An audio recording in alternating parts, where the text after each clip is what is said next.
तो हेलो दोस्तों, स्वागत है आज के हमारे एक्सपर्ट पॉली क्लासेस चैनल पर। ठीक है।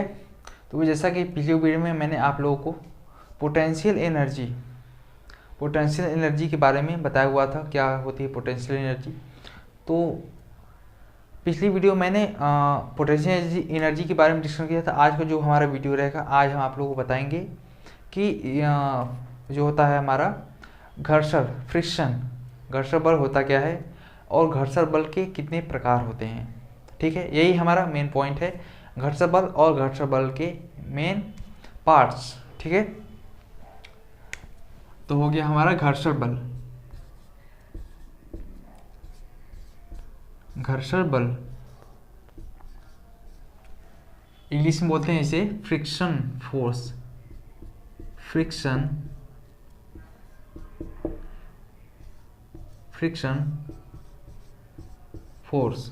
घर्षण बल। तो घर्षण बल होता क्या है?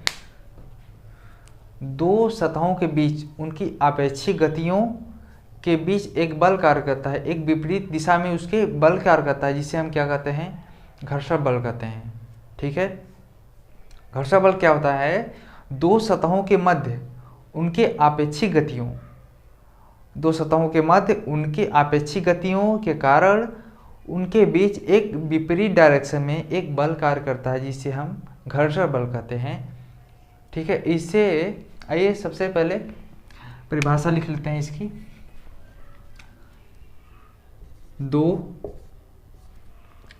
दो सतहों के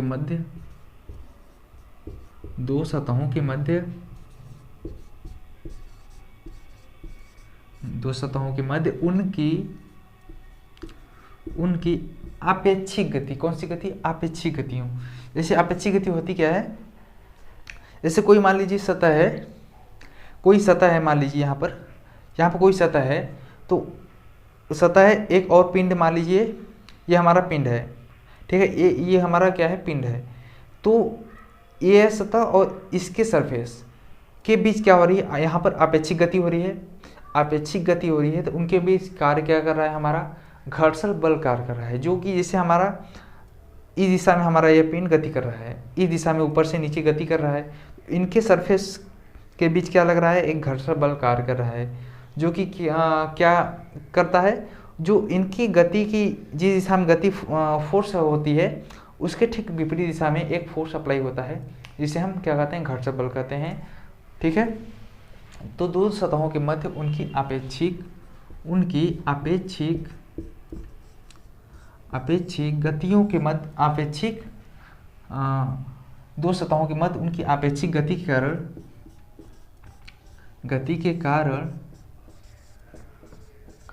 उनके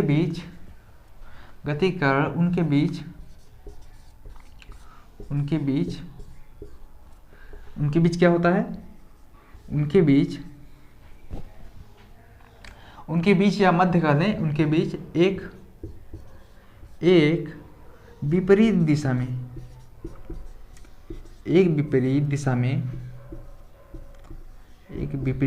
में बल कार्य करता है। क्या कार्य करता है? बल कार्य करता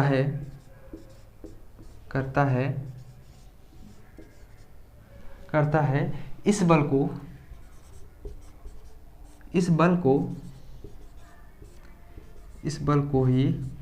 क्या कहते हैं?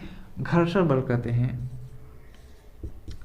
घर्षण बल कहते हैं। ठीक है, दो सतहों के मध्य उनकी आपेक्षिक गति के कारण उनके बीच एक क्या करता है? विपरीत दिशा में एक बल कार्य करता है। इस बल को ही हम कहते हैं घर्षण बल। यानी कि दो सतह है, उनके बीच क्या होता है? उनके दो सतहों के बीच आपेक्षिक गति के कारण दोनों सतह गति करते हैं, और उनके गति के कारण उनके बीच एक फोर्स क्रिएट होता है, जो जिस दिशा में वे गति कर रहे हैं उस दिशा के विपरीत दिशा में एक बल कार्य करता है। वही बल होता है हमारा घर्षण बल होता है। ठीक है, घर्षण बल को बेसिकली घर्षण बल के प्रकार यहाँ लिख लेते हैं। घर्षण बल के 3 प्रकार होते हैं पूरे। घर्षण बल के 3 प्रकार होते हैं, जिसमें से पहला होता है स्थैतिक घर्षण बल। कौन सा होता है? स्थैतिक घर्षण बल। स्थैतिक घर्षण बल। और जो दूसरा होता है हमारा सीमांत घर्षण बल। कौन सा होता है? सीमांत घर्षण बल।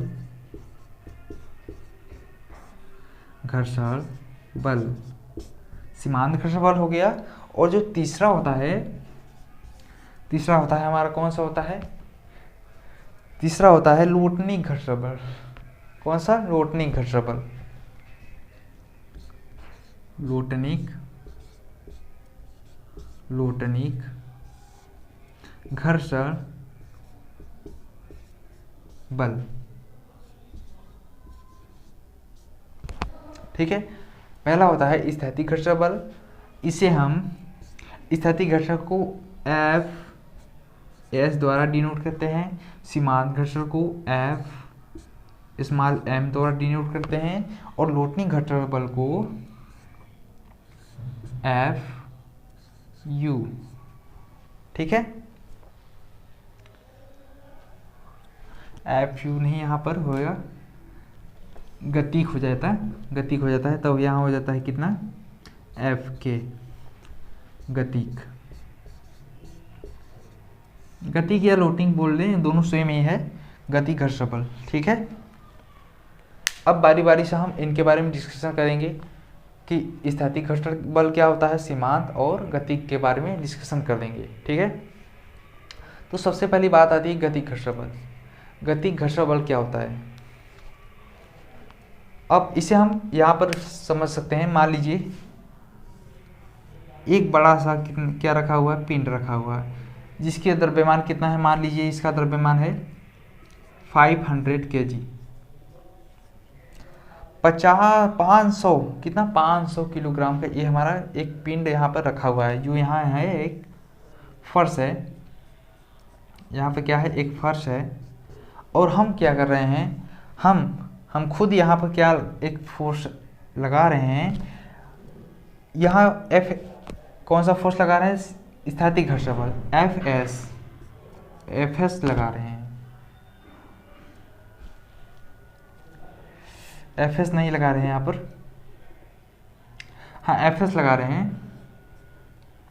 ठीक है, सॉरी, यहाँ पर Fs नहीं होगा, यहाँ पर हम अपना बल लगाएंगे। यहाँ पर क्या लगाएंगे? हम अपना यहाँ पर बल लगाते हैं। ठीक है, तो जब हम इस पर अपना बल लगाएंगे तो क्या यह पिंड थोड़ा भी क्या होगा? इसमें परिवर्तन नहीं होगा ना, आगे जाएगा, इधर तो जाएगा नहीं, इधर थोड़ा भी नहीं होगा, क्योंकि इसका वजन बहुत ही ज़्यादा है। ठीक है, बहुत ही ज़्यादा। इस कंडीशन में क्या होगा? यह पिंड थोड़ा भी क्या होगा? परिवर्तित नहीं होगा, अपने स्थिति को नहीं परिवर्तित करेगा। तो यहाँ होता क्या है?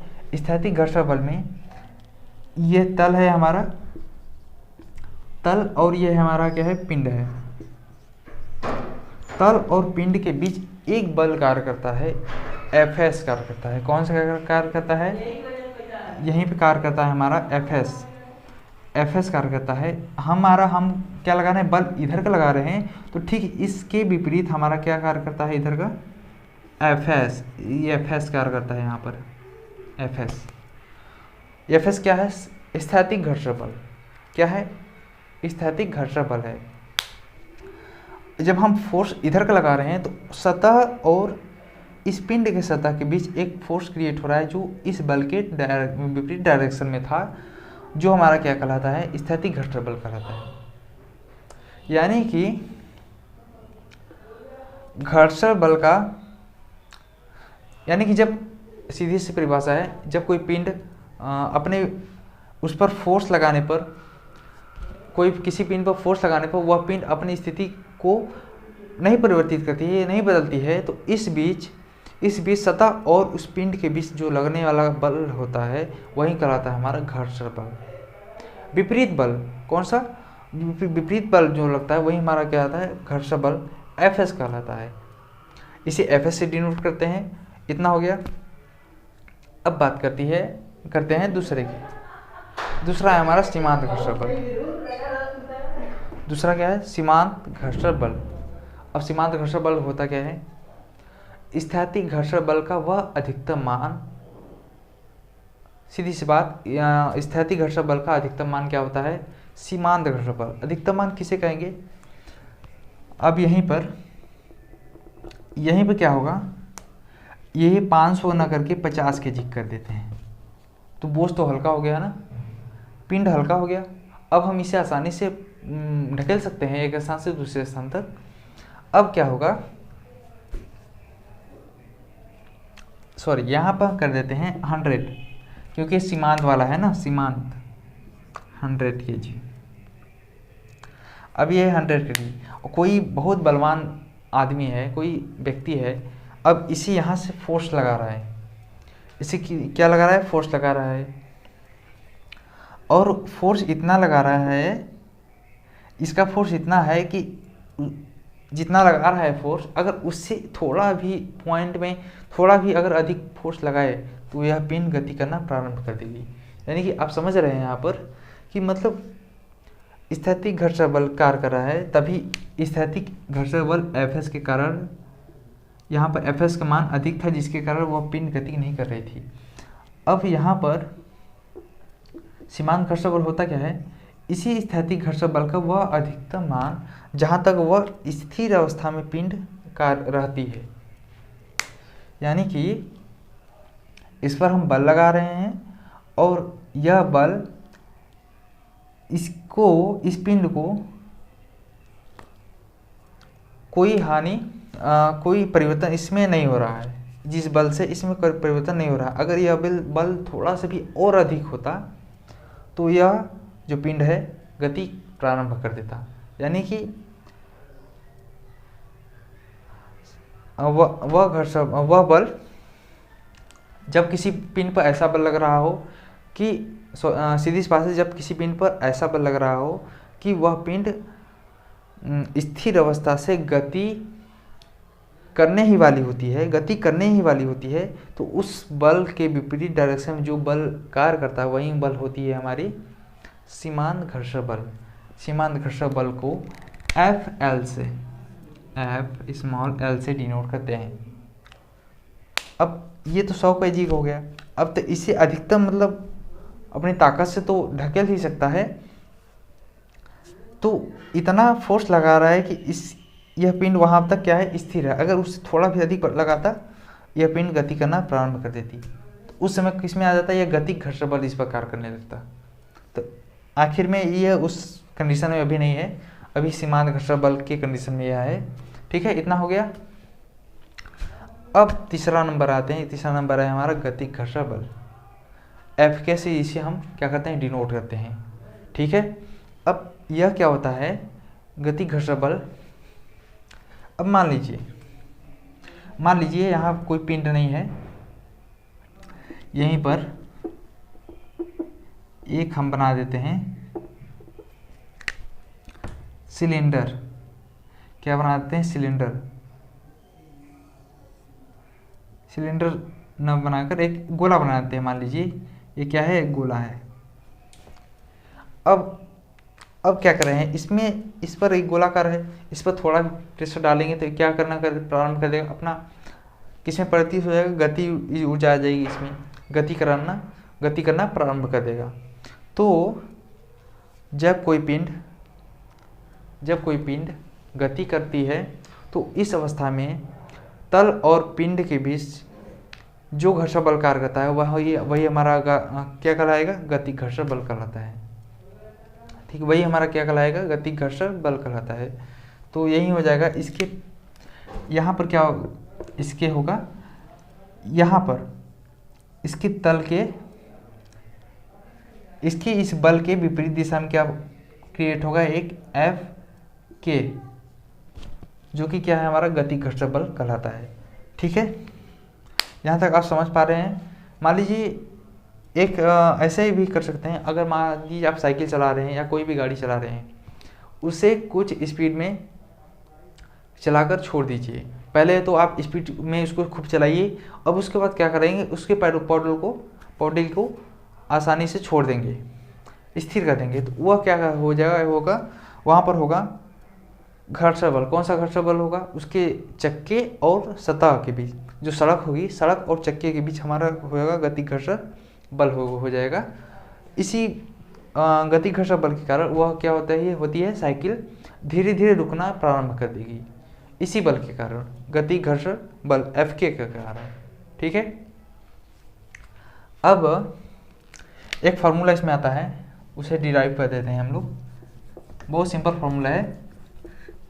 आखिर में यहाँ इसमें जो है घर्षण बल में कुछ खास नहीं है, यही सब है। इसके प्रकार है स्थैतिक घर्षण बल, सीमांत घर्षण बल, गति घर्षण बल। और एक हम यहाँ बता रहे हैं आप लोगों को, यहाँ पर एक फार्मूला बता रहे हैं, उसी फार्मूला पर बेस्ड इसमें कुछ गिने चुने कुछ न्यूमेरिकल आ जाते हैं पेपर में कभी कभी। तो इसमें जो होता है एफ होता क्या है, एफ होता है हमारा सीमांत घर्षण बल। स्मॉल में लिख लेते हैं एफ होता है, क्या होता है, सीमांत घर्षण बल। अब एफ क्या होता है, सीमांत घर्षण बल। और मान लीजिए कोई पिंड ही है, अब पिंड ही है, इस पिंड तल पर क्या हुआ, रखा गया है तल पर। तो इस पिंड का मान लीजिए द्रव्यमान कितना है, m है। तो यहाँ पर आप देखेंगे यह पिंड जो है, इस पर इसके द्रव्यमान के कारण इस पर भी एक क्या होगा, नीचे की तरफ, यहाँ साइड में नीचे की तरफ क्या लगेगा, इसका कुछ भार होगा mg। यह एक प्रकार का क्या होता है, बल होता है, फोर्स होता है।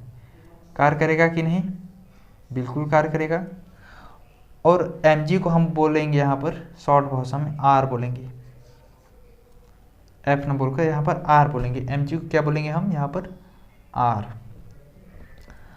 अब जितना r होगा, r बोले तो इसका द्रव्यमान, g तो कांस्टेंट है, यहाँ पर g होगा कांस्टेंट, m ही परिवर्तित होगा हमारा। यानी कि जितना द्रव्यमान होगा, जितना द्रव्यमान के कारण क्या होगा, इसका भार होगा, जितना इसका भार होगा, वेट होगा, उतना ही क्या उतना भी चपक के क्या होगा, तल से उतना भी चपके रहेगा, उतना तेजी से चपके रहेगा जितना उसका क्या होगा, द्रव्यमान होगा। अब तो अगर हम इस पर बल लगाएंगे तो वहाँ पर एफ का बल बहुत ज़्यादा होगा, जिसके कारण क्या होगा, पिंड थोड़ा भी हिलेगी नहीं। क्यों, क्योंकि उसका जो है mg है बहुत ज़्यादा है। mg के कारण जो fs है वो बहुत ज़्यादा है। fs समान पाते होगा किसके, r के। r बोले तो किसके, mg के, mg। अब mg को हम लिख लेंगे यहाँ पर, इससे लिख लेते हैं हम लोग, r लिख लेते हैं। अब fs equal to mu s हो जाएगा यहाँ पर, म्यू एस r। अब यहाँ पर म्यू एस क्या है, स्थैतिक घर्षण गुणांक है। क्या है, स्थैतिक घर्षण गुणांक है। म्यू एस बराबर हो जाएगा हमारा एफ एस अपॉन आर। ये फॉर्मूला बन के तैयार हो गया, जहाँ म्यू एस इक्वल टू हो जाएगा हमारा, क्या हो जाएगा, म्यू एस हो जाएगा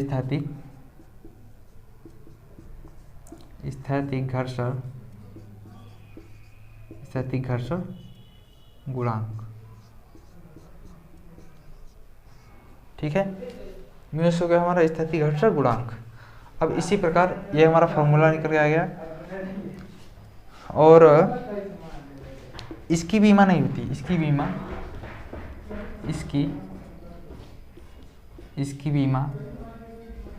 बीमा बोल लें या मात्रक, इसकी बीमा नहीं होती है।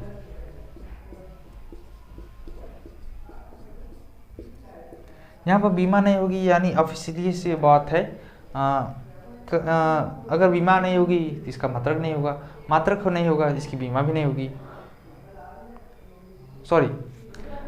इसकी बीमा नहीं है, यानी कि इसका मात्रक भी हो सकते हैं, लेकिन यहाँ पर इसका मात्रक भी नहीं होता है, कुछ नहीं होता है। ठीक है। अब इसी प्रकार यह सभी के लिए यहाँ पर लागू हो जाएगा। जैसे में यहाँ से हटा देते हैं, जैसे में आप यहीं पर कर लीजिए, जैसे हम यहाँ पर किए हैं एफ समानुपाती आर, अब यहाँ पर म्यू एस लिए हैं जो क्या है, स्थैतिक घर्षण गुणांक है, स्थैतिक घर्षण गुणांक। इसी प्रकार एफ एस इक्वल टू हो जाएगा F L equal to mu L R. तो यहाँ पे निकल कर आ जाएगा हमारा mu L F L upon R, और एक इसका करेंगे तो कितना हो जाएगा, एफ के इक्वल टू म्यू के आर। यहाँ पे निकल कर आ जाएगा म्यू के इक्वल टू एफ के अपॉन आर। ठीक है, यहाँ पर हो गया। अब जैसे हम इसमें बोले थे स्थैतिक घर्षण गुणांक, वैसे यहाँ भी म्यू एल जो हो जाएगा हमारा सीमांत म्यू एल हो जाएगा, म्यू एल इक्वल टू सीमांत घर्षण गुणांक। ठीक है, सीमांत घर्षण गुणांक, और म्यू जो हो जाएगा म्यू के हो जाएगा, यह हो जाएगा गतिक घर्षण गुणांक। ठीक है, यहाँ तक स्क्रीनशॉट ले लीजिए आप लोग। चलिए ठीक है, हो गया इतना। अब दोस्तों हम यहाँ पर अपने इस वीडियो को बंद करते हैं, ऑफ करते हैं, स्टॉप करते हैं, और फिर मिलेंगे अगले नेक्स्ट वीडियो में नए टॉपिक, नए चैप्टर के साथ। यहाँ तक हमारा चैप्टर समाप्त होता है। अब फिर नए चैप्टर के साथ शुरुआत होगी अगले नेक्स्ट वीडियो में। तब तक के लिए धन्यवाद।